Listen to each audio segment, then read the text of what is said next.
ఓం నమో భగవతే వాసుదేవాయ.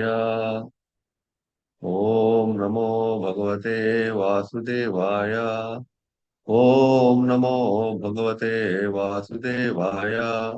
ఓం జ్ఞానతిమిరాంధస్య జ్ఞానాంజనశలాకయా చక్షుర్మిలితం యేన తస్మై శ్రీగురవే నమః.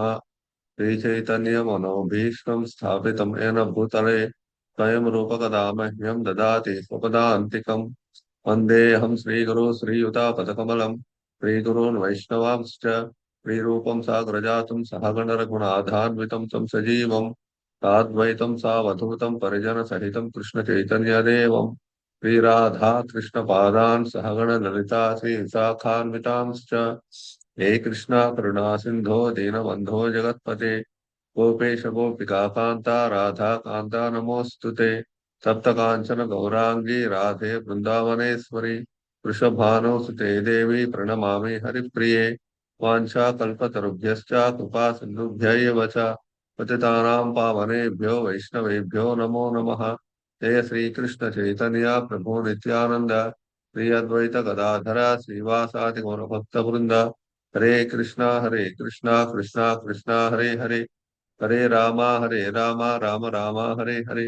मूकं करोतु वाचालं पुंगं लंघायते गिरिं यत्कृपातमहं वन्दे श्रीगुरुं दीनतारिणं परमानन्दमाधवं శ్రీచైతన్యమేశ్వరం హరి ఓం తత్సత్ హరే కృష్ణ. హరే కృష్ణ. అందరికీ నమస్కారం. ఈరోజు ప్రోగ్రాంకి వచ్చిన వాళ్ళందరికీ కూడా हरे कृष्णा प्रभु जी, प्रणाम प्रभु जी। అందరికీ నమస్కారం. प्रभु जी प्रणाम प्रभु जी। हरे कृष्ण। హరే కృష్ణ.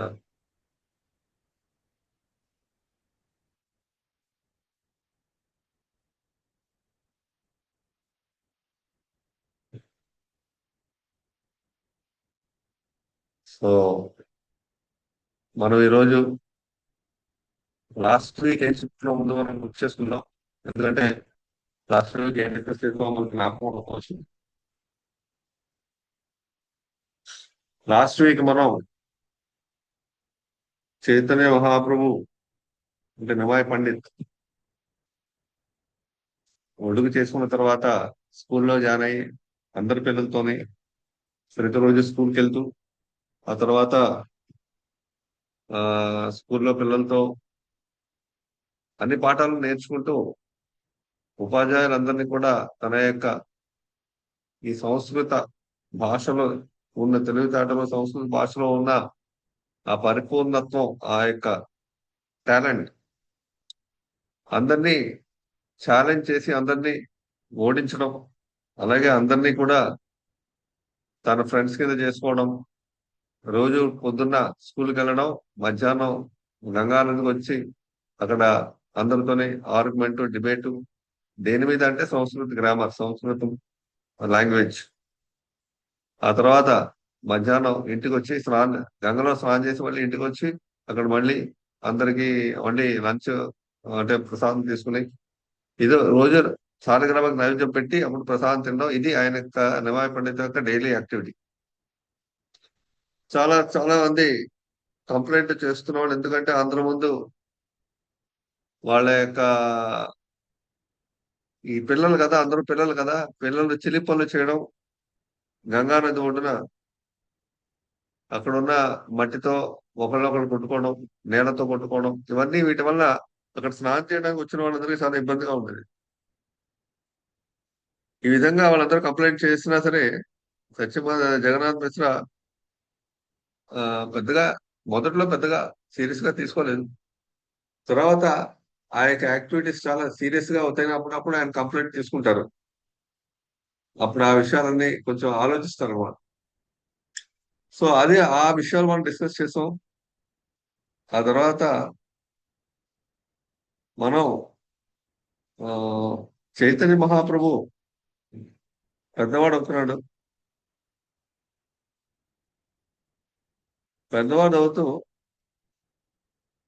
అందరి ముందు తన యొక్క పాండిత్యాన్ని చూపించడం, తన యొక్క ఏంటంటే అందరితో ఛాలెంజ్ చేయడం, ఆఖరికి టీచర్స్ తో కూడా ఛాలెంజ్ చేసి వాళ్ళందరినీ ఓడించడం.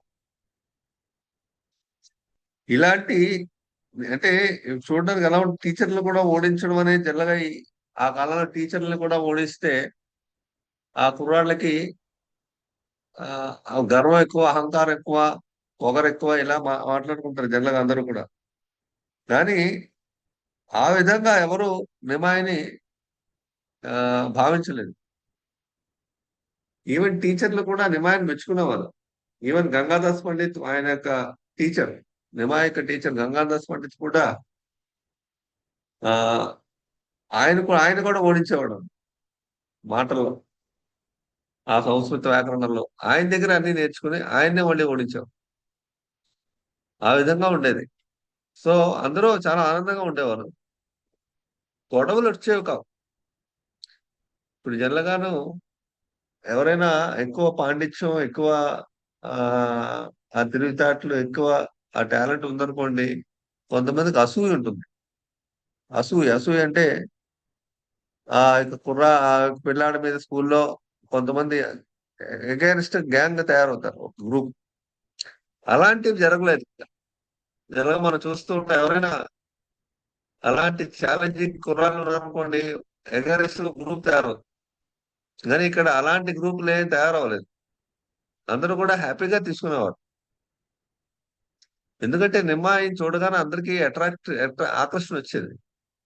ఆకర్షణ వలన ఎవరైనా సరే నిమ్మాయితో ఎంత డిబేట్, ఎంత ఆర్గ్యుమెంట్ చేసినా, నిమ్మాయి దగ్గర ఓడిపోయినా సరే, ఈవెన్ టీచర్స్ కూడా అది ఒక బాధాకరమైన విషయంగా, లేకపోతే అది ఒక ఇన్సల్ట్ గా, ఒక అవమానంగా భావించేవారు కాదు.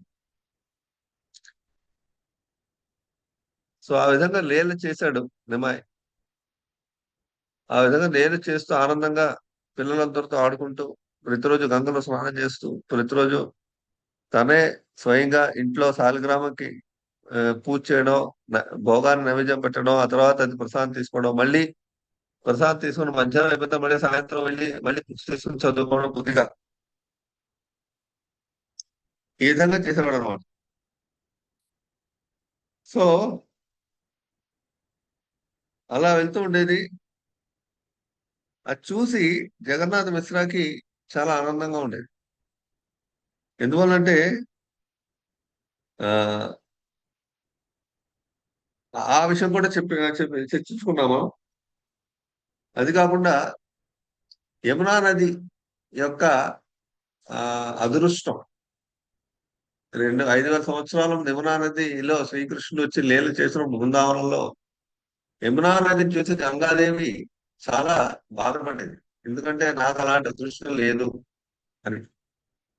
ప్రతిరోజు యమునా నదిలో అనేక లీలలు కృష్ణుడు చేసేవాడు బృందావనంలో ఉన్నప్పుడు. ఆ లీలల్ని చూస్తూ చాలా బాధపడేది. అసూయ పొందేది కాదు, ఈర్ష్య అసూయ వచ్చేవి కాదు, కానీ బాధపడి నాకు ఆ అదృష్టం లేదు అని. ఇప్పుడు అదే కృష్ణుడు నిమాయ రూపంలో ఇక్కడ ఈ గంగానది లీలలు చేస్తున్నాడు అనమాట. ఆ కోరికను తీర్చాడు. గంగ చాలా ఆనందంగా ఉండేది.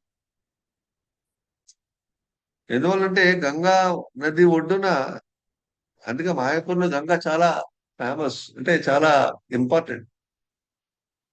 మనకి గంగా నదిలో మాయాపూర్ వెళ్ళి గంగా స్నానం ఎందుకు చేస్తాం అంటే గౌరవ ప్రేమ పొందడానికి స్నానం చేస్తాం. అంటే చైతన్య మహాప్రభు యొక్క గౌరవ ప్రేమ. బృందావనంలో కృష్ణ ప్రేమ, మాయాపూర్లో గౌరవ ప్రేమ. సో గౌరవ ప్రేమ, మా గౌరవ ప్రేమ అంటే ఏంటి? రాధాకృష్ణుల యొక్క ప్రేమ, రాధారాణి యొక్క ప్రేమ. రాధారాణి ప్రేమ అంటే అర్థం ఏంటి? రాధారాణి ప్రేమ అంటే అర్థం ఏంటి? రాధారాణి ప్రేమ అంటే, రాధారాణి ఏ విధంగా శ్రీకృష్ణుని ప్రేమిస్తుంది, అలాగే రాధారాణి ఏ విధంగా అందరికీ కూడా కృష్ణుని యొక్క ప్రేమను అందిస్తుంది. అందరికీ కృష్ణ ప్రేమను రాధారాణి ఇస్తుంది. సో ఆ రాధా ప్రేమ అంటే అదే అర్థం. నిజంగా రాధారాణి వల్లనే మనం కృష్ణుని యొక్క ప్రేమను పొందగలం. అందుకే బృందావనందరూ రాధారాణిని రచిస్తారు. రాధారాణి వల్ల మనకి ఆ యొక్క కృష్ణ ప్రేమ మనకి లభిస్తుంది. అలాగే రాధారాణి వల్లే మనకి కృష్ణ యొక్క సేవ కూడా లభిస్తుంది.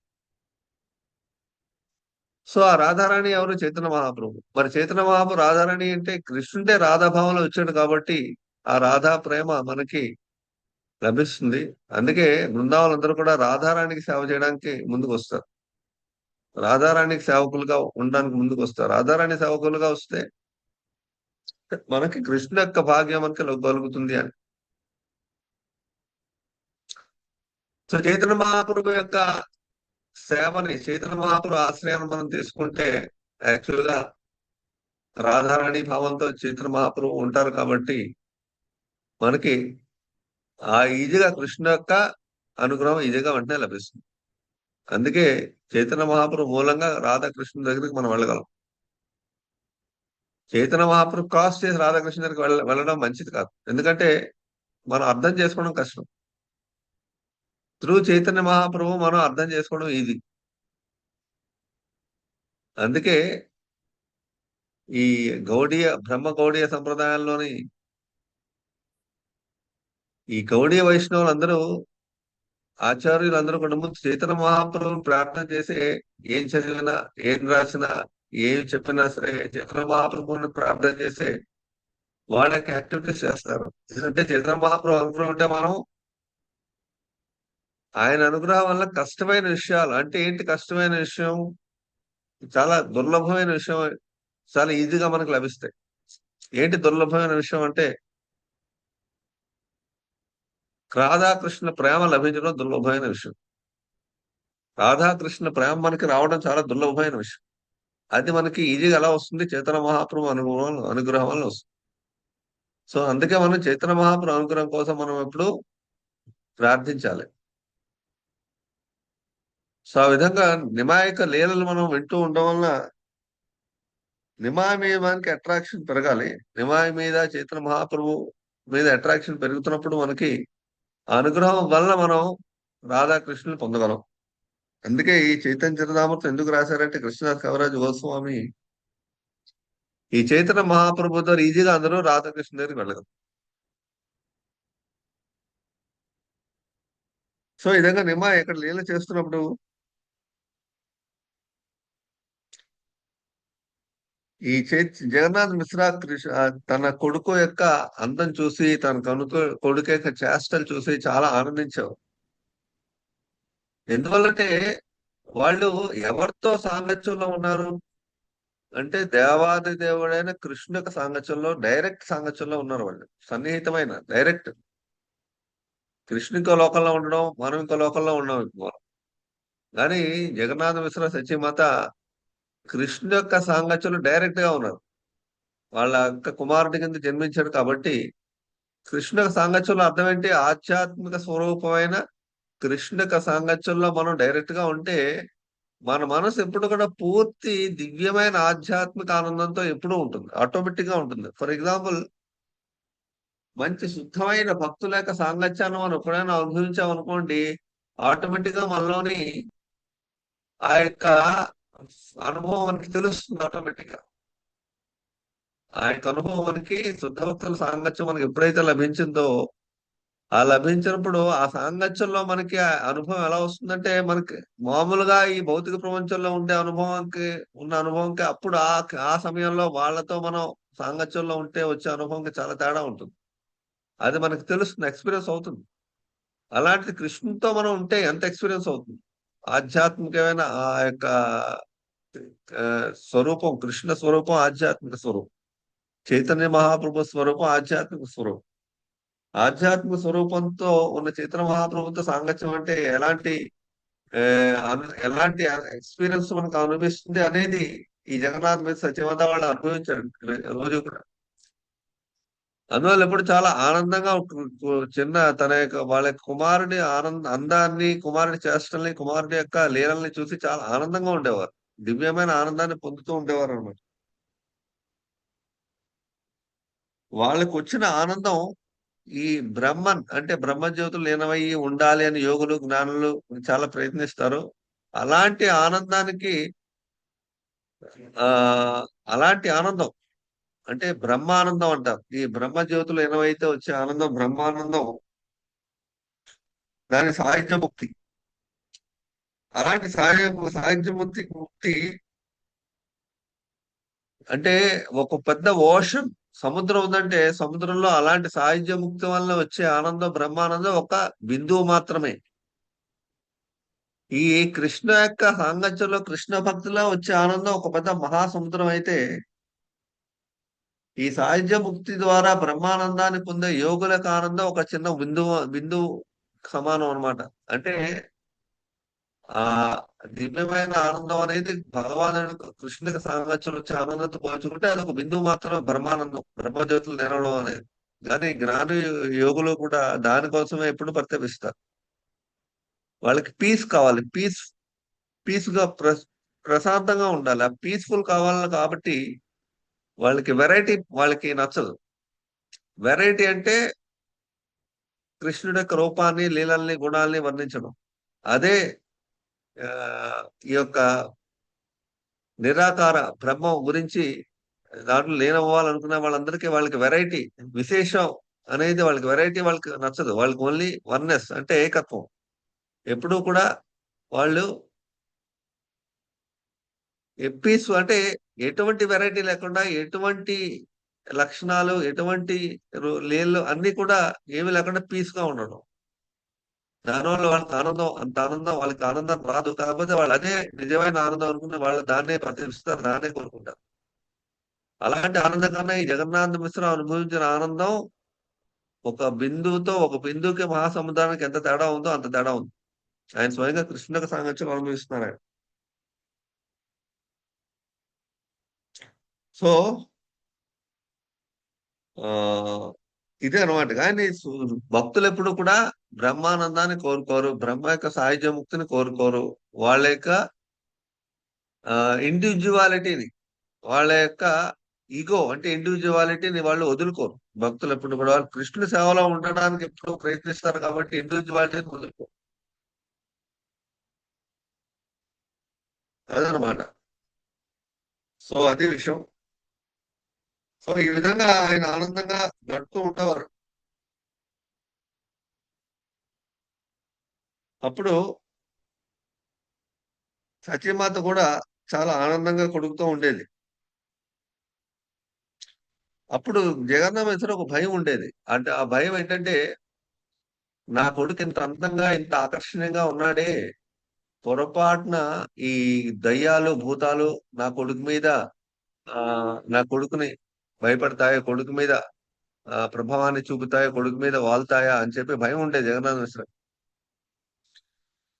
ఎందువలంటే నిమ్మ యొక్క ప్రతి శరీరంలో ప్రతి భాగం కూడా చాలా అందంగా ఉండేది.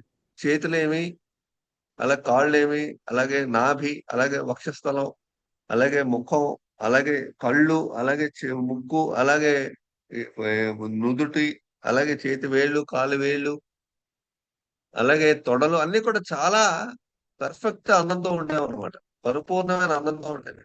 ఇలాంటి రూపాన్ని చూసి ఇప్పుడు ఎవరైనా అందంగా ఉంటే కొంతమందికి ఆ కాలంలో ఫీల్ అయ్యేవారు. ఏదైనా దిష్టి తగులుతుందా అని ఫీల్ అవుతారు కదా, దిష్టి తగులుతుందా అని. ఆ దిష్టి ఇప్పుడు మనం చాలా మంది దిష్టి గురించి మర్చిపోయారు. అందరూ కూడా దిష్టి అనేది సిటీలో ఉండే దిష్టి అనేది తెలియదు. పూర్వకాలంలో 150 సంవత్సరాల దిష్టి అంటే చాలా మందికి తెలుసు. దిష్టి తగులుతా అంటే అది యాక్చువల్ గాను దయ్యం దయ్యాలు భూతాలు అంటే పల్లెటూరులో ఉండేటప్పుడు ఆ భయం ఉంటుంది. దయ్యాలు భూతాలు పట్టుకుంటాయా అని. సో ఆ భయం ఉండే జగన్నాథ మిశ్రకి ఇంత అందమైన రూపం చూసి. సో ఆ ఈ తన భయాన్ని చూసి ఆ, ఏమైనా గోస్ట్లు ఏమన్నా ఈ తాంత్రిక శక్తులు ఇలాంటివన్నీ తన కొడుకుని ఏ, మీద ప్రభావాన్ని చూపుతాయని భయం ఉండేది. అలాంటి భయాన్ని చూసి నిమాయ అప్పుడప్పుడు నవ్వుకుంటూ ఉండేవాడు తనతో తానే, తండ్రి యొక్క భయం చూసి. అప్పుడు జగన్నాథ మిశ్ర ప్రార్థన చేసేవారు కృష్ణుడికి. ఏం ప్రార్థన చేసేవాడు అంటే, కృష్ణుడికి ప్రార్థన చేసేవారు విష్ణువుకి. దయచేసి నా కొడుకుని అలాంటి భయాల నుంచి, అలాంటి తాంత్రిక శక్తుల నుంచి దూరంగా ఉంచు. నా కొడుకు ఎప్పుడు కూడా అలాంటి శక్తులకి లోను కాకూడదు అని చెప్పి ప్రార్థన చేస్తూ ఉండేవారు. ఆయన ప్రార్థన చేసేవారు ఎలా అంటే కృష్ణుడితో ఏం ప్రార్థన చేసేవారు, ఎవరైనా నీ నామాన్ని గాని నీ యొక్క రూపాన్ని కానీ స్మరిస్తే ఆటోమేటిక్ గా వాళ్ళ భయాలన్నీ పోతాయని భాగవతంలో చెప్పబడింది కదా. అందువల్ల నేను నీ నామాన్ని రూపాన్ని స్మరిస్తాను, నా కొడుక్కి ఎటువంటి అలాంటి తాంత్రిక శక్తులు అలాంటి భూతాలు దయ్యాలు నా కొడుకు పట్టకూడదు అని చెప్పి ప్రార్థన చేసేవారు. అంటే ఎందుకు అలా ప్రార్థన చేస్తున్నారు మనకు అనిపించవచ్చు. తండ్రి ఏంటి అలా ప్రార్థన చేస్తున్నారు కొడుకు కోసం అని. కానీ అక్కడ కారణం ఏంటంటే తండ్రి కొడుకు మీద ఉన్న ప్రేమ, కొడుకు మీద ఉన్న ప్రేమ వలన, నిమాయక్ మీద అంత ప్రేమ వలన ఆ విధంగా ప్రార్థన మన బృందావనంలో కూడా మనం చూస్తున్నాం, మన లీలలు వింటాం. కృష్ణుడు ఎప్పుడైతే మన్ను తింటాడో యశోద నోరెప్పమంటుంది. నోరెప్పమంటే ఏమవుతుంది? కృష్ణుడు నోరెప్పగానే దాంట్లో ప్రపంచం విశ్వం మొత్తం కనబడుతుంది. కనబడగా యశోద ఏమనుకుంటుంది? అయ్యి బాబోయ్, ఈ లోపల ఏదో ఏదో శక్తులు ఏవో ఆవరిస్తున్నాయి, ఏదో ఎవరో తంత్ర శక్తులు ఏవో చేస్తున్నారు, ఇలా కనబడుతున్నాయి అన్ని అని చెప్పి భయపడిపోయి వెంటనే విష్ణు ప్రార్థనలు విష్ణు పూజలు అన్ని చేసేస్తుంది యశోద కృష్ణుడికి భయపడిపోయి. అలా అనమాట. అలాగా నిమాయకు కూడా మేమే భయం ఉండేదన్నమాట. నిమాయ చూసి ఆ భయపడేవారు ఏమైపోతున్నా నిమాయకు అని. అంటే వాత్సల్య భావం ఆ విధంగా తీవ్రంగా ఉండేదని అర్థం. వాళ్ళకి వాత్సల్య భావం అది తీవ్రంగా ఉండేదన్నమాట. అప్పుడు ఎవరైతే అదేంటది నామం ఉంది, శ్లోకం భాగవతంలో ఏంటి ఆ శ్లోకం? ఆపన్న ఘోర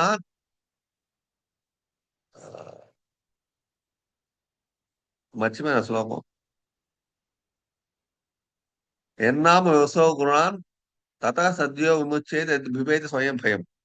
ఒకటో స్కందంలో 1వ అధ్యాయంలో 14వ శ్లోకం, 14వ శ్లోకం. ఆపన్న ఘోరాన్ ఆపన్న సంస్కృతి ఎన్నామ వ్యవసో గుణాన్ తథా సద్యో విముచ్చేత ద్విభేతి స్వయం భయం. ఆపన్న సంస్కృతి ఘోరాన్. ఆపన్న సంస్కృతి ఘోరాన్ అంటే యాక్చువల్ గాను ఈ భౌతిక ప్రపంచంలో అందరికీ కూడా భయం అనేది ఉంటుంది. కొన్ని విషయాల్లో భయం ఉంటుంది, కొన్ని విషయాల్లో భయం ఉంటుంది. కొన్ని విషయాలు మనం భయపడడం, కొన్ని విషయాలు భయపడతాం. ఏదో అయిపోతున్నాం. ఫర్ ఎగ్జాంపుల్, నిజమైన భయం ఏంటంటే మన ఇల్లు ఏమైనా కష్టం ఎవరికైనా వచ్చిందంటే, ఏమైనా ప్రాబ్లం, హెల్త్ ప్రాబ్లం వస్తుందా, లేకపోతే డబ్బుల ప్రాబ్లం వస్తుందా, లేకపోతే ఉద్యోగం ప్రాబ్లం వస్తుందా, లేకపోతే ఎవరికైనా మనం ఏదైనా చేయాలంటే భయపడతాం. ఏదైనా ఈ పని చేస్తే దానివల్ల ఏమైనా ప్రాబ్లం వస్తుంది, ఆ పని చేయడం మానేస్తాం. ఆ భయం అన్నమాట. ఆపన సంస్కృతి ఘోర ఎన్నా వ్యవసాయకున్నా తదా సద్యోగం స్వయం భయం. తదా సద్యోగం వచ్చేది. ఆ భయం ఎందుకు వస్తుందంటే భౌతిక ప్రపంచంలో అందరికీ ఉంటుంది. జాగ్రత్తగా ఏదైనా పని చేస్తున్నాం అనుకోండి, జాగ్రత్తగా రోడ్డు మీద వెళ్తున్నాం అనుకోండి, ప్రాపర్ గా మనం వెహికల్ డ్రైవ్ చేయకపోతే ఎవరైనా యాక్సిడెంట్ అవుతుంది, అది భయం. పొరపాటున ఏమైనా అయితే మనం ప్రాణం పోతున్నామని భయం. ప్రతి విషయంలో భయం అనేది మనకు ఉంటుంది. ఈ భయం అనేది మనల్ని ఈ భౌతిక ప్రపంచంలో ఎప్పుడు మనతో పాటే ఉంటుంది. అన్ని విషయాల్లో ఏదో విషయంలో భయం ఉంటుంది ఎప్పుడు కూడా. కానీ ఆ శ్లోకం ఆపన సంస్కృతి ఘోర, ఇలాంటి భయం ఉన్న ఈ ప్రపంచంలో ఎన్నామ వ్యవసాయ గుణ. హరినామం ఏం చేస్తుందంటే, హరినామానికి ఎవరైతే ఆశ్రయం పొందుతారో ఇమ్మీడియట్ గా హరినామా ఎప్పుడైతే స్మరిస్తూ, ఈ ప్రపంచంలో హరినామాన్ని స్మరిస్తూ మన జీవితాల్లో ఎప్పుడైతే ముందుకు వెళ్తూ ఉంటాం, ప్రతిరోజు హరినామా స్మరిస్తూ మన జీవితంలో అన్ని యాక్టివిటీస్ చేస్తూ ఉంటామో, ఇలాంటి భయపూరితమైన ప్రపంచంలో ప్రతి అడుగు కూడా భయపూరితమైనదే. ఫర్ ఎగ్జాంపుల్, నేను ఉద్యోగం చేస్తున్నాం అనుకోండి, ఉద్యోగంలో జాబ్ సరిగ్గా చేయాలి, చేయకపోతే ఉద్యోగం తీసేస్తారు, అది భయం. బిజినెస్ చేసేవాళ్ళు బిజినెస్ సరిగ్గా చేయకపోతే బిజినెస్ పోతుంది, అది భయం. ప్రతి విషయానికి భయం అనేది మనకు ఉంటుంది యాక్చువల్ గా ఆలోచిస్తే. అలాగే ఏదైనా వర్క్ చేయాలని జాగ్రత్తగా చేయకపోతే ఆ వర్క్ ఫెయిల్ అయిపోతుంది, అది భయం. కానీ ఆ భయం అనేది మనకి ఎందుకుందంటే, ఈ యొక్క భయపురుషుడు ప్రభావం వల్ల మనకి ఆ భయం మనకి ఎప్పుడు కలుగుతూ ఉంటుంది భయం. కానీ హరినామస్మరణ చేస్తుంటే ఆ భయపురుషుడు మనల్ని భయాన్ని కలిగించడు.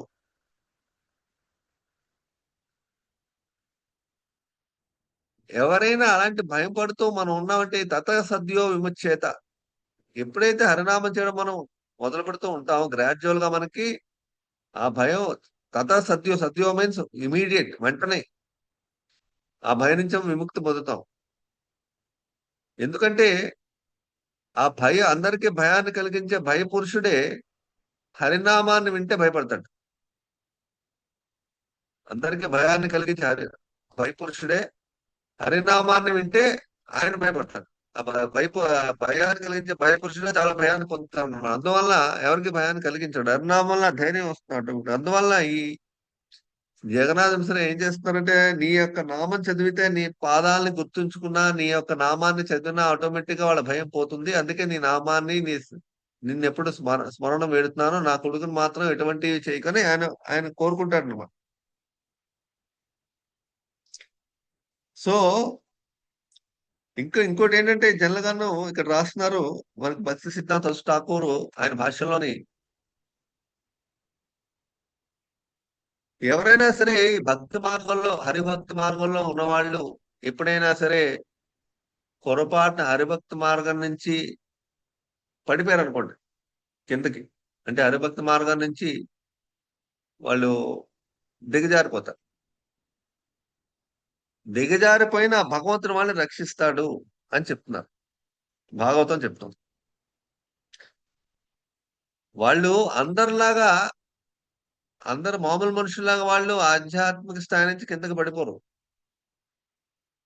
వాళ్ళు భక్తులైన వాళ్ళు ఎప్పుడూ కూడా ఏదో తప్పు చేసో లేకపోతే ఇంకో విధంగానో వాళ్ళ కింద స్థాయికి దిగజారిపోయారు అనుకోండి, అయినా సరే కృష్ణుడు వాళ్ళని రక్షించి పైకి తీసుకొస్తాడు. ఆ యొక్క అండ వాళ్ళకి కృష్ణుడి దగ్గర నుంచి ఎప్పుడు ఉంటుంది అనమాట. అందువల్ల వాళ్ళు కృష్ణుడి యొక్క శక్తి వల్ల వాళ్ళు ఈజీగా అన్ని అవరోధాలని దాటుకుంటూ ముందుకు వెళ్ళగలరు. దీనికి ఎగ్జాంపుల్ మనం చూడగలం.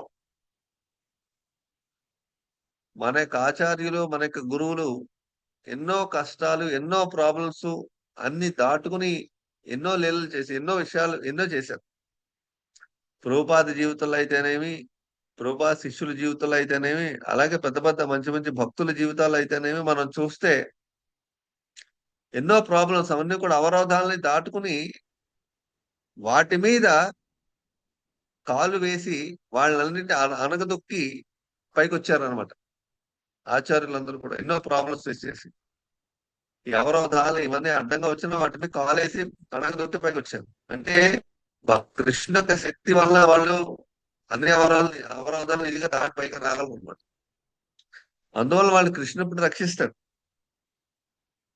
జనరల్ గా ఏం చేస్తారంటే,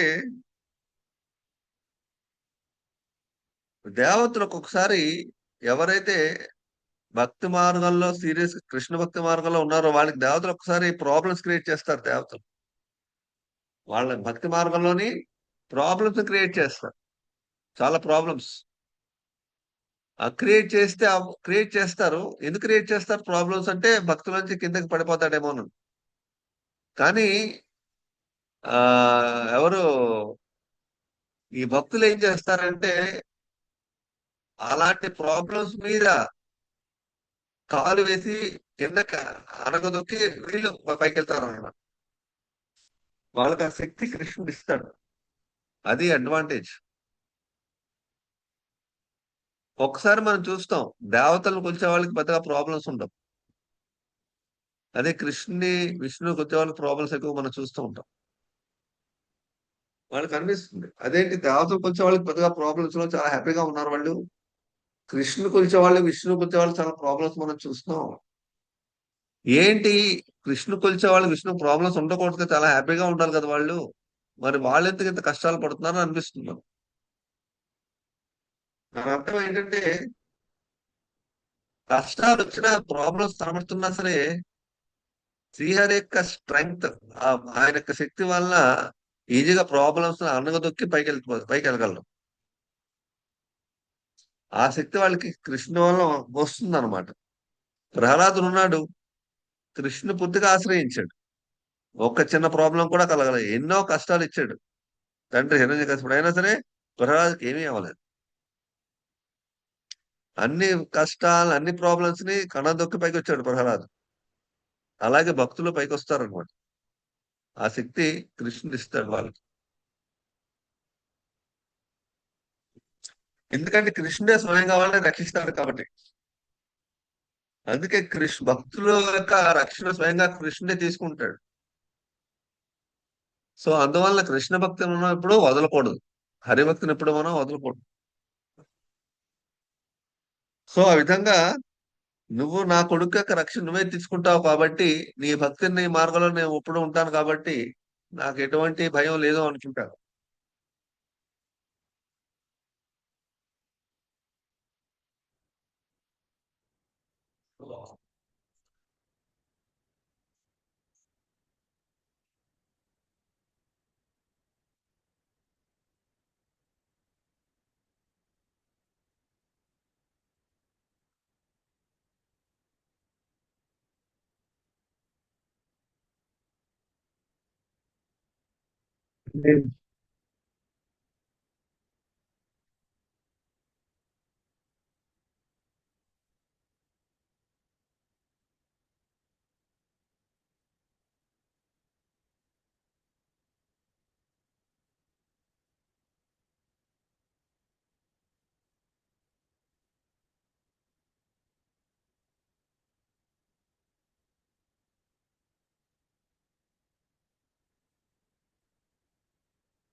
ప్రభుజీ మీ మాట వినబట్టం లేదు. హరే కృష్ణ. అదే నేను అడుగుదామని చేస్తున్నా మాతాజీ. హరే కృష్ణ. హరే కృష్ణ ప్రభుజీ, వినబడట్లేదు మీ మాట. హరే కృష్ణ.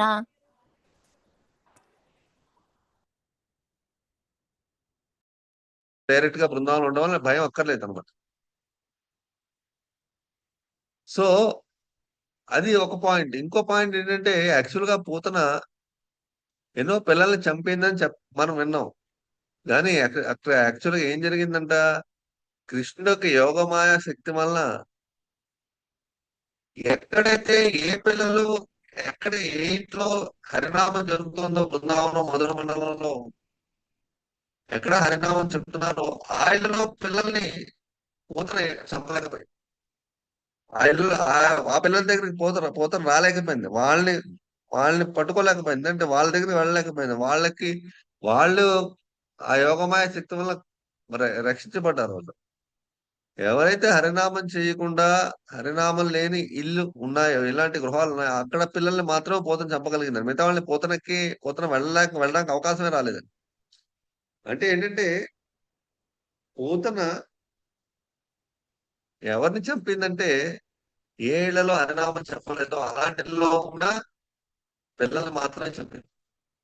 ఎక్కడైతే హరినామం చెప్తున్నా అలాంటి ఇళ్లలో ఉన్న పిల్లల్ని పూతనకి తెలియదు అసలు ఆ పిల్లలు కూడా ఉన్నారు. అంటే యోగమాయ శక్తి వల్ల, కృష్ణ యోగమాయ శక్తి వల్ల వాళ్ళందరూ పూర్తిగా రక్షించబడ్డారు అన్నమాట అని సుఖదేవ్ గోస్వామి చెప్పారు. సో అందువలన కృష్ణుడు యోగమాయ శక్తులు అందరూ రక్షించబడ్డారంటే కృష్ణుడికి ఏం ప్రాబ్లం ఇంకా? అదనమాట అర్థం చేసుకోవాలి. అందువల్ల కృష్ణుడి యొక్క మనం ఆశ్రయం తీసుకుంటే మనకి కంప్లీట్ రక్షణ మనకు ఉంటుంది.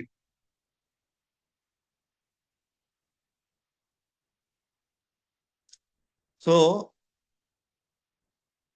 ఏ పిల్లలు కానీ ఏ ఇంట్లో కానీ హరినామం చెప్తున్నారు అనుకోండి, హరినామాన్ని ఆ పిల్లలు విన్నారు అనుకోండి, చిల్డ్రన్స్ ఫర్ ఎగ్జాంపుల్ ఇంట్లో హరినామం చెప్తుంటే పిల్లలు కూడా లోపలికి వెళ్తుంది హరినామం. ఆ పిల్ల హరినామం విన్నారు అనుకోండి చాలు, వాళ్ళని పోతే ఏమి చేయలేదు. ఆ విధంగా అలాంటి పిల్ల ఎంతో మంది రక్షించబడ్డారు just because of chanting the holy name. So అది ఆ విధంగా జగన్నాథ్ మిశ్రా ఆనందంగా హరినామం వల్ల నా పిల్లలు రక్షించబడ్డారు అని హరినామం ప్రార్థిస్తున్నారు. సో రెండవ ప్రసాదానికి ఒకరిని కళ వచ్చింది అనమాట. ఆ కళ చూడడం వల్ల ఆయనకి చాలా ఆనందం కలిగింది, చాలా బాధ కూడా కలిగింది, రెండు కలిగాయి. అదేంటి, ఒక కళలోని ఆనందం అని కలుగుతుంది, లేకపోతే బాధ అని కలుగుతుంది, రెండు కలిగాయి అనమాట. ఏమిటా రెండు విషయాలని మనకి బృందావన్ దాస్ ఠాకూర్ ఎక్స్ప్లెయిన్ చేస్తున్నారు. ఏమిటంటే ఆ డ్రీమ్ చూసారైనా, చూసి అంటే లేచిపోయారు రాత్రి, సడన్ గా లేచారు. ఆ డ్రీమ్ కళ వచ్చిన తర్వాత కళ అంటే అయిపోయిన లేచిపోయి భయపడి నిమాయి చెప్తూ, నిమాయి దయచేసి నా నిమాయిని ఈ గృహస్థుడి కింద వచ్చు, నా నిమాయి గృహస్థుడే అవ్వాలి అని చెప్పి నేను కోరుకుంటున్నా అని చెప్పి కృష్ణుడు ప్రార్థన చేస్తారు సడన్ గా రాత్రి. జగన్నాథ మిశ్రా ఆ కళ చూసి అని ప్రార్థన చేస్తారు, కృష్ణుడు గృహస్థుడే, నా కొడుకు నిమాయిని గృహస్థుడే అవ్వాలి అని ప్రార్థన చేస్తారు. అంటే అదేంటి, సత్యమాత మన్నాడు అడుగుతుంది అనమాట, ఏంటి మీరు రాత్రి ఇలా ప్రార్థన చేశారు, సడన్ గా కాలు వచ్చిందా, ఏంటి అయింది, ఏమంది? అప్పుడు సత్యమాతకి చెప్తారు జగన్నాథ్ మిశ్రా, తర్వాత చెప్తానులే నీకు అని చెప్తారు. ఏం చెప్తారు, కల్లా ఆయన ఏం చూస్తారో చెప్తారు. ఎట్లా రాత్రి విష్ణు ప్రార్థన చేసి వరాలు అడుగుతున్నారు, ఏమైందని అంటే ఏం చెప్తారంటే, నేను రాత్రి కళ చూశాను, ఆ కళలో సడన్ గా మన నిమ్మాయి పెద్దవాడైపోయి పూర్తిగా పూర్వకాలంలోని బ్రాహ్మణులు అంటే శిఖ పెట్టుకునేవారు. ఇప్పుడంటే శిఖాలు ఎవరు పెట్టుకోవట్లా. శిఖ అంటే ఏంటంటే మనకు అట్లా చిన్న జుత్తు అనమాట, ఇలా వేలాడుతూ ఉంటుంది, పిలక, తెలుగులో అంటే పిలక, అది శిఖ. పూర్వకాలంలో బ్రాహ్మణులు వాళ్ళందరూ క్రాఫ్ట్ జుత్తులు హెయిర్ ఉంచుకున్నా ఉంటారు, అందరూ క్లీన్ షేవ్ చేసుకుని చాలా మంది పంతులు కూడా, పంతులు అంటే పిలుపుకుంటేనే వాళ్ళకి లేకపోతే వాల్యూ ఉండేది కదా. బ్రాహ్మణులు అంటే శిఖ పెట్టుకోవాలంటే, లేకపోతే శిఖ లేకపోతే బ్రాహ్మణుని ఎవరు గుర్తించరు పూర్వకాలంలో. ఇప్పుడంటే బ్రాహ్మణులకి శిఖ లేదు, కానీ పూర్వకాల బ్రాహ్మణులకి శిఖ ఉండాలి కంపల్సరీ, లేకపోతే గుర్తించరు. సో బ్రాహ్మణుని కింద వాళ్ళని గుర్తించరు. సో మనం నిమాయి పెద్దవాడు అయిపోయిన తర్వాత శిఖ తీసాడు, పూర్తిగా చేయించుకున్నాడు, సన్యాసి వేషంలో కనబడ్డాడు నాకు అని. చాలా బాధపడ్డాను నేను, ఏంటి సన్యాసి వేషంలో కనబడతాడు, చాలా అందంగా, చాలా ఆకర్షణీయంగా, చాలా వెలుగు తేజస్తో, మొత్తం చాలా అద్భుతమైన సౌందర్యంతో వెలిగిపోతున్నాడు నిమాయి సన్యాసి రూపంలోని. అది చూసి చాలా ఆనందించాను నేను. కాకపోతే మా నిమ్మాయి సన్యాసి అయిపోయాడు ఏంటి అని చెప్పి చాలా బాధపడ్డాను, అది చూసి, ఆ రూపాన్ని చూసి అని అంటారు. యాక్చువల్ గా భక్తి సిద్ధాంత ఠాకూరు దీనికి భాష్యం రాశారు. ఏం రాశారంటే, నిమాయి సన్యాసం తీసుకోవడం అనేది ఏకదండి సన్యాసి తీసుకున్నారు. పూర్వకాలంలోని శంకరాచార్య పరంపరలోని అందరూ సన్యాసి పూర్వకాలం అంటే ఈవెన్ ఇండియాలో ఇప్పుడు కూడాను శంకరాచార్య పరంపరలో సన్యాసం తీసుకుంటేనే గుర్తింపు ఎక్కువ ఉంటుంది. ఎందుకంటే సన్యాసం అంటే శంకరాచార్యులు పరంపరలో వచ్చిన సన్యాసులు యొక్క వాళ్ళకే వాల్యూ ఉంటుంది. ఎందుకంటే సన్యాసి అనగానే ఎవరు శంకరాచార్యులు గుర్తొస్తారు. అంత శంకరాచార్యులు వాళ్ళే పరంపర వాళ్ళే. అదే మన అందరికి కూడా ఇండియాలోని ఒక విధమైన అందరికీ ఒక అవగాహన, శంకరాచార్యుల పరంపర వచ్చిన వాళ్ళే సన్యాసం అని. సో అది వాళ్ళందరూ ఏకదండి సన్యాసం. ఏకదండి అంటే వాళ్ళకి దండం పైన ఒకటే, ఆ దండం ఒకటే ఉంటుంది. త్రిదండి అంటే 3 పీసులు ఉంటాయి. దండం పైన 3 పీసులు అతపడతాయి. అతికి దాన్ని ఒక దండం చేస్తారు. అదే ఏకదండి సన్యాసి అంటే ఒక పీసే ఉంటుంది. దండం అనేది ఒక పీసే. అదే త్రిదండి సన్యాసి అంటే 3 పీసులు కలుపుతారు అనమాట. కలిపి ఒక దండం చేస్తారు. సో శంకరాచార్యుల పరంపరలో వచ్చిన వాళ్ళందరూ కూడా ఏకదండి సన్యాసి.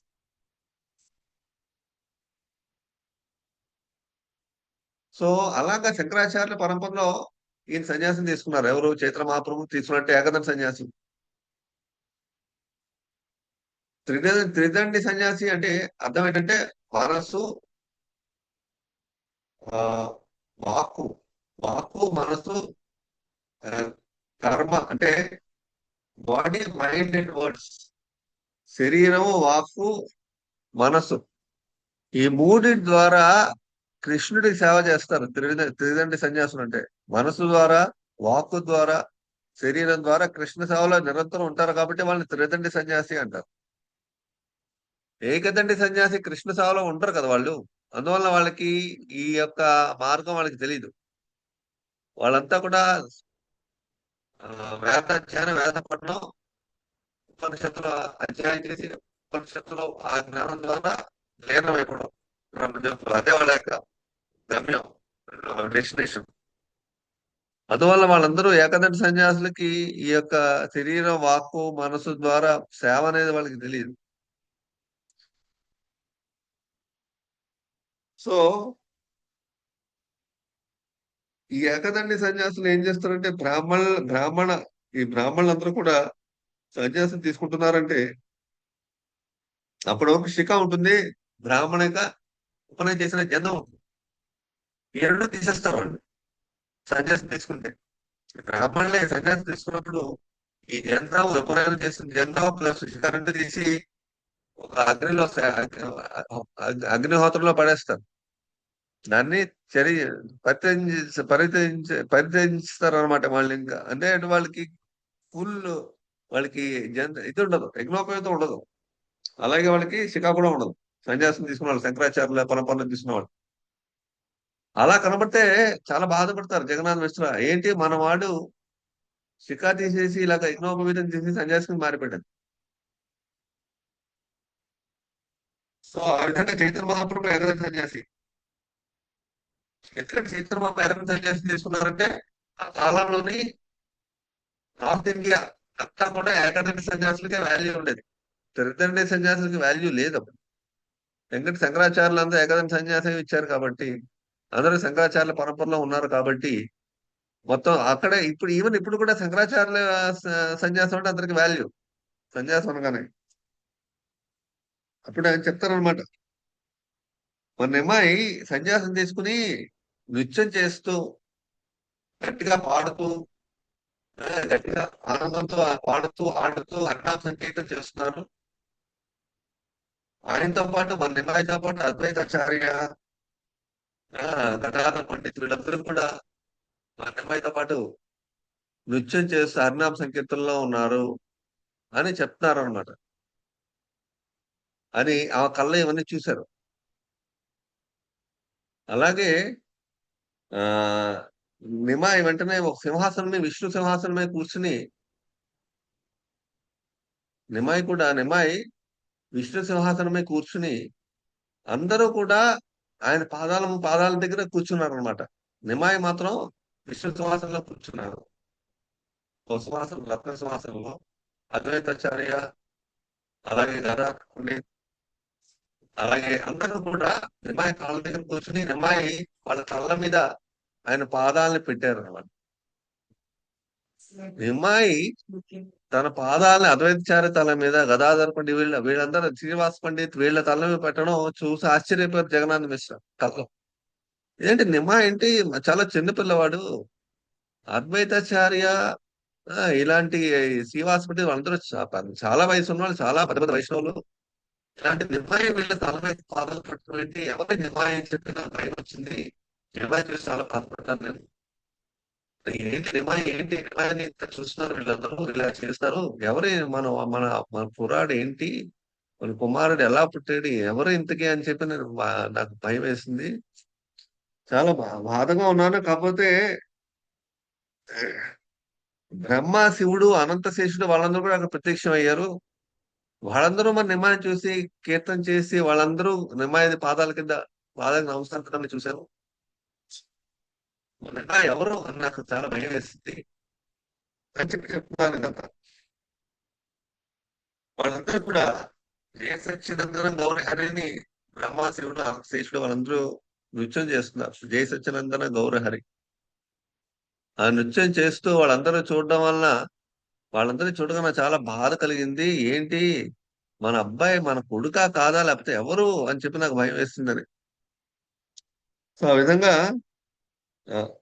వీళ్ళందరూ ఈ భక్తులందరూ నృత్యం చేస్తూ కీర్తన చేస్తూ నిమాయి నవద్వీపంలో ఉన్న అన్ని వీధుల్లో తిరుగుతూ నృత్యం చేస్తూ కీర్తన చేస్తూ కొన్ని వందల వేల మంది భక్తులతో అన్ని చోట్ల తిరుగుతుంటే మహా సంకీర్తన ఉద్యమాన్ని నిర్వహిస్తుంటే చూశాను.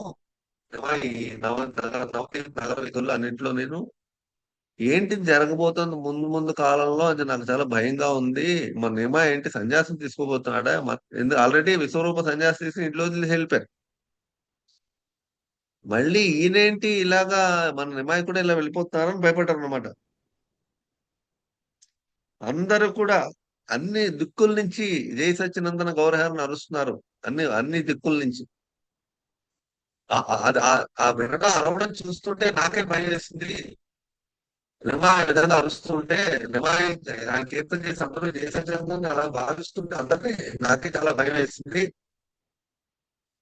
సో అప్పుడు అంటే సత్యమాత ఉంటుందన్నమాట, మీరేం భయపడకండి, మన నిమాయి మన ఇల్లు తీసి వెళ్ళిపోరు, అంతనే పాటు ఉంటాడు, సన్యాసం తీసుకోడు. ఎందుకంటే నేను చూస్తున్నాను కదా మన నిమాయి చాలా శ్రద్ధగా ఎప్పుడు చదువుకుంటూ బుక్స్ అని చదువుతూ ఉన్నాడు, చాలా శ్రద్ధగా తన స్టడీస్ చేస్తున్నాడు, విద్యంతా నేర్చుకుంటున్నాడు.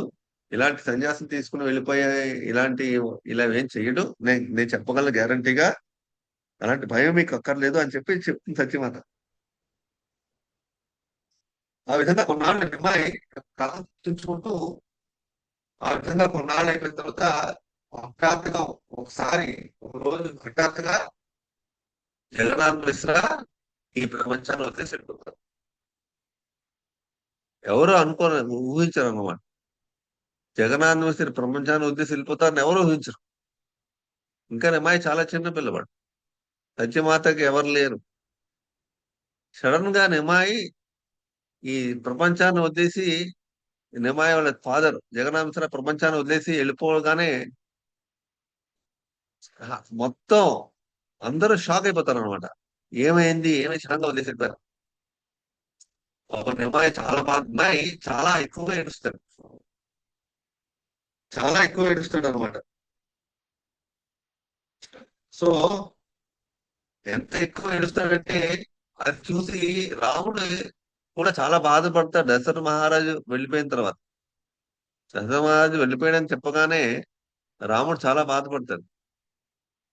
మనం అవన్నీ చూసి మనకి భగవంతుడుగా ఈ విధంగా బాధపడుతున్నాడా, మనలాగా ఈ విధంగా కృష్ణుడు కూడా మనలాగా బాధపడుతున్నాడా, రాముడు కూడా బాధపడుతున్నాడా, నిమాయి కూడా బాధపడుతున్నాడా, మనం బాధపడుతున్నాం, అలాగే ఏంటి భగవంతుడిలో బాధపడుతున్నాడు ఏంటి అని మనకు అనిపిస్తుంది. అంటే మనలాంటి శరీరమే భగవంతుడి శరీరమా అని మనకు డౌట్ వస్తుంది. భగవంతుడికి మనలాంటి శరీరం ఉందా అని డౌట్ వస్తుంది. సో ఆ విధంగా మనకి డౌట్ వస్తుంది. కానీ నిమాయి అప్పుడు తల్లితో అంటాడు, నేనున్నానులే, నీకు బ్రహ్మకి శివుడికి కూడా దొరకని రాని వరాలు రాని ఆనందాన్ని నేను నీకు ఇస్తాను అని చెప్పి నిమ్మాయి తల్లితో చెప్తాడు అనమాట. నువ్వు బాధపడకు, బ్రహ్మకి శివుడికి కూడా అలాంటి ఆనందం కలగదు, అలాంటి ఆనందాన్ని ఇచ్చి నేను నీకు ఇస్తాను, నువ్వు జగన్నాథ మిశ్ర వెళ్ళిపోయారు, నువ్వు బాధపడకు అని చెప్పి తండ్రి గురించి నువ్వు బాధపడకు అని చెప్పి నిమ్మాయి తల్లి ఓదారుస్తాడు. తల్లి తల్లి కొడుకోకుండా ఇంకెవరు లేరు కదా ఈ ప్రపంచంలో. నిమ్మాయిని చూడకుండా ఒక్క 24 నిమిషాలంటే ఒక దండ సమయం. ఆ పూర్వకాలం దండ సమయం అంటే 24 నిమిషాలు. అలాంటి 24 నిమిషాలు కానీ ఒక దండ సమయం నిమ్మాయిని చూడకపోతే ఆవిడ మూర్చిపోయేది. అంత ప్రేమతో ఉండేది నిమ్మాయి మీద సత్యమాత. సో నిమ్మాయి అంటే అంత ఇంకా ఇంకెవరు లేరు కదా వాళ్ళకి. సో జగన్నాథ్ మిశ్రా ఆ కూడా ఆయన భౌతిక శరీరం కాదు, ఎందుకంటే ఆయన పూర్తిగా ఆధ్యాత్మికమైన కృష్ణ ప్రేమలో ఆయన మునిగి ఉన్నారు కాబట్టి ఆయన శరీరం భౌతికమైనది కాదని మనకి అర్థం చేసుకోవాలి మనం. ఆయన శరీరం దివ్యమైన శరీరం, జగన్నాథ్ మిశ్ర శరీరం. ఎందుకంటే నిమ్మాయక్క పూర్తి ఆ ప్రేమలో ఉన్నారు కాబట్టి ఆయన శరీరం పూర్తిగా ఆధ్యాత్మికమైంది, భౌతికమైంది కాదు. ఆయన శరీరం వెళ్ళిపోవడం అనేది ఆధ్యాత్మికమైన ఆయన లోకానికి భగవంతుడి లోకానికి ఆయన వెళ్ళిపోయారు. ఆయన భౌతిక లోకంలో లేరు, ఆయన భౌతిక ప్రపంచంలో లేరు, అసలు భౌతిక ప్రపంచాన్ని వదిలేసి భగవంతుడి లోకానికి వెళ్ళిపోయారు. సో అప్పుడు సత్యమాత నిమ్మాయి జాగ్రత్తగా చూసుకుంటే నిమ్మాయితో పాటు ఎప్పుడు ఉంటుంది అనమాట. ఆ విధంగా నిమ్మాయి సత్యమాతను ఓదారుస్తూ చూసుకుంటూ ఉంటాడు. సో ఈ విధంగా తల్లిని జాగ్రత్తగా ఓదారుస్తూ తండ్రిని చూసుకుంటూ ఉంటాడు. కానీ నిమ్మాయి యొక్క ముఖాన్ని చూసి ఎప్పుడూ కూడా ఆనందంగా ఉండేది సత్యమాత. ఆ భయం, ఆ యొక్క బాధ పోతూ ఉండేది నిమ్మాయి మొహం చూడగానే, తన కొడుకు మొహం చూడగానే. అందుకే బృందావదాస్ ఠాకూర్ ఏం రాస్తున్నారంటే, ఎవరైతే నిమ్మాయి రూపాన్ని ఎవరైతే నిరంతరం స్మరిస్తూ ఉంటారో వాళ్ళకి అన్ని కోరికలు తీరతాయి అని రాస్తారు. ఓకే, అన్ని కోరికలు తీరతాయంటే భగవంతుడు ఎప్పుడు మనకి కోరికలు తీరుస్తున్నాడంటే మన ఆధ్యాత్మిక కోరికలు తీరుస్తాడని, భౌతిక కోరికలు తీర్చడం. ఎప్పుడు మనం అది గుర్తుంచుకోవాలి. మన కోరికలన్నీ భగవంతు తీరుస్తున్నాడు మనం ఎప్పుడైతే అంటామో దాని అర్థం ఏంటంటే మన కోరికలు భగవంతు తీరుస్తున్నా అంటే మన ఆధ్యాత్మిక కోరికలు తీరుస్తున్నాడు, భౌతిక కోరికలు తీర్చడు. భౌతిక కోరికలు ఎందుకంటే అవసరమైతే తీర్చడు. ఎందుకంటే భౌతిక కోరికలు తీర్చిన వాటి వల్ల మనం భౌతిక బంధానికే మళ్ళీ ఉండిపోతాం. భౌతిక కోరికలు తీరితే భౌతిక బంధం ఏర్పడతాం. అందుకే భగవంతుడు ఎప్పుడు కూడా మన భౌతిక కోరికలు తీర్చడు, ఆధ్యాత్మిక కోరికలు మాత్రమే తీరుస్తాడు. అందుకే కృష్ణ ఎప్పుడు మనం భౌతిక కోరికలు తీర్చమని అడగకూడదు. కృష్ణ ఎప్పుడు మనం భౌతిక కోరికలు తీర్చమని అడగకూడదు. తీర్చాడు అనుకోండి మళ్ళీ మనకి బంధం ఏర్పడుతుంది ప్రపంచంలో.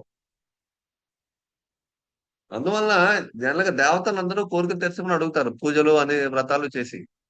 అదే విషయం మన కృష్ణ మనం చేయకూడదు. ఎందుకంటే కృష్ణ ఏమంటాడంటే వీళ్ళకి కోరిక ఇచ్చేటప్పుడు ఆలోచిస్తాడు, ఈ కోరిక భౌతిక బంధం ఏర్పడుతుంటే. అందుకే శ్రీహరి భక్తికి దేవతల భక్తికి మన తేడా ఇది. దేవతలు అన్ని ఇచ్చేస్తారు. మనం చూస్తాం కదా, బ్రహ్మ శివుడు ఎన్నో తపస్సులు చేసి ఎన్నో చేస్తే వాళ్ళందరికీ వెంటనే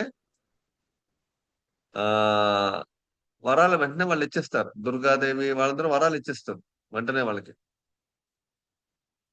కానీ విష్ణు వరాలు ఇవ్వడం ఈజీగా మనం చూడం, అక్కడ చాలా తక్కువ.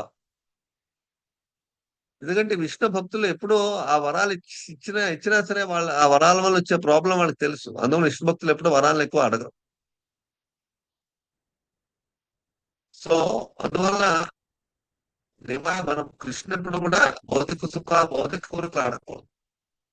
కృష్ణుడు కూడా ఈ భౌతిక కోరికల వాళ్ళకి మంచిది కాదు అని అనిపిస్తే కృష్ణుడు వాళ్ళకి ఇవ్వడం.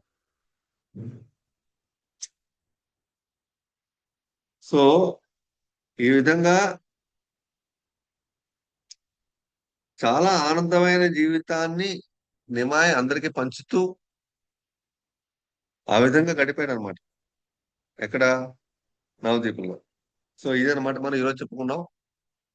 సో నెక్స్ట్ ఇవాళ మనకి మాటలో నిమాయ వెళ్ళిపోవడం.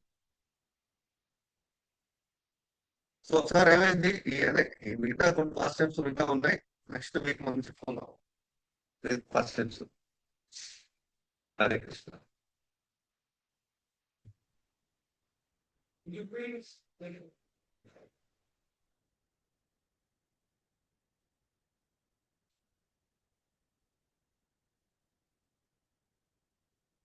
ఇవాళ జగన్నాథ మిశ్ర వెళ్ళిపోవడం, అలాగే జగన్నాథ మిశ్ర కలరు రావడం, అలాగే ఇవన్నీ మనం చెప్పుకున్నాం ఇవాళ. అలాగే భగవంతుడు ఆశ్రయం తీసుకుంటే మనకి ఎటువంటి లాభం ఉంటుంది, ఇవన్నీ మనం చెప్పుకున్నాం వాళ్ళ గురించి.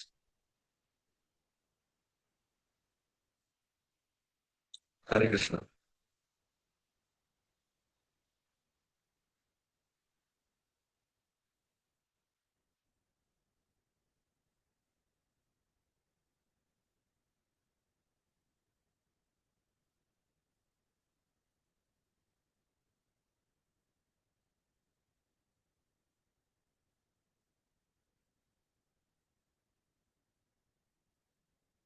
ఇంకోటి ఏంటంటే మీరందరూ కూడా దయచేసి ఈ యొక్క యూట్యూబ్ వీడియోని ఇంతకు ముందు ఏం చెప్పుకోవడం చరిత్ర భాగవతం మీద యూట్యూబ్ వీడియోలు, పాత యూట్యూబ్ కోసం మధ్య మధ్యలో వింటూ ఉండండి. ఎందుకంటే మీకు విషయాన్ని గుర్తుంటాయి.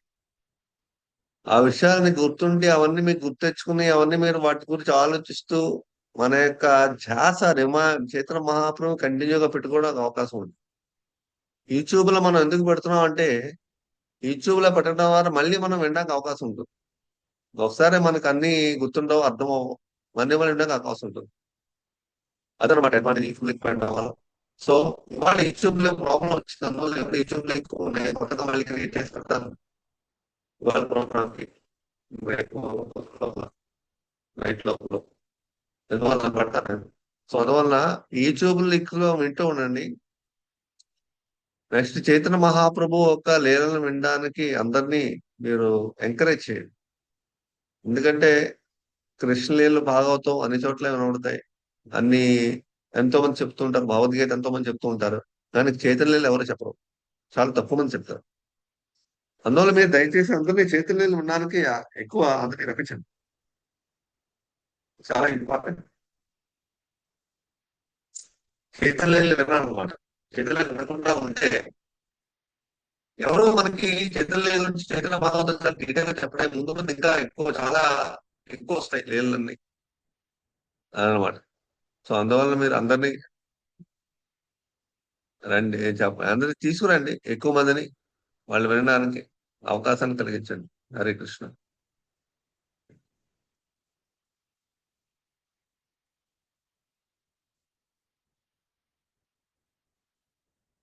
ఎవరి సందేహాలు కానీ ఎవరు చెప్పదలుచుకున్నారా వాళ్ళ క్లాస్ గురించి ఎవరైనా డౌట్స్ ఉన్నాయా?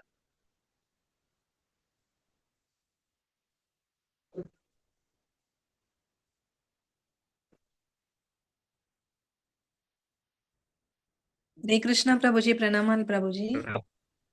నేను జస్ట్ లాస్ట్ లో అటెండ్ అయ్యాను ప్రభుజీ. స్టార్టింగ్ కొంచెం విన్నాను, లాస్ట్ లో ఇప్పుడు అటెండ్ అయ్యాను. అట్లా క్లాస్ యూట్యూబ్ లో వింటాను. వీలైతే మీరు టైం కొంచెం 7:30కి పెట్టుకోరా ప్రభుజీ క్లాస్? 7:30 పట్టుకుంటారు క్లాసు అంటే నేను ఇంకో ఐడియా ఒకటి ఉంది నాకు. ఒక నిమిషం. సో ఇవాళ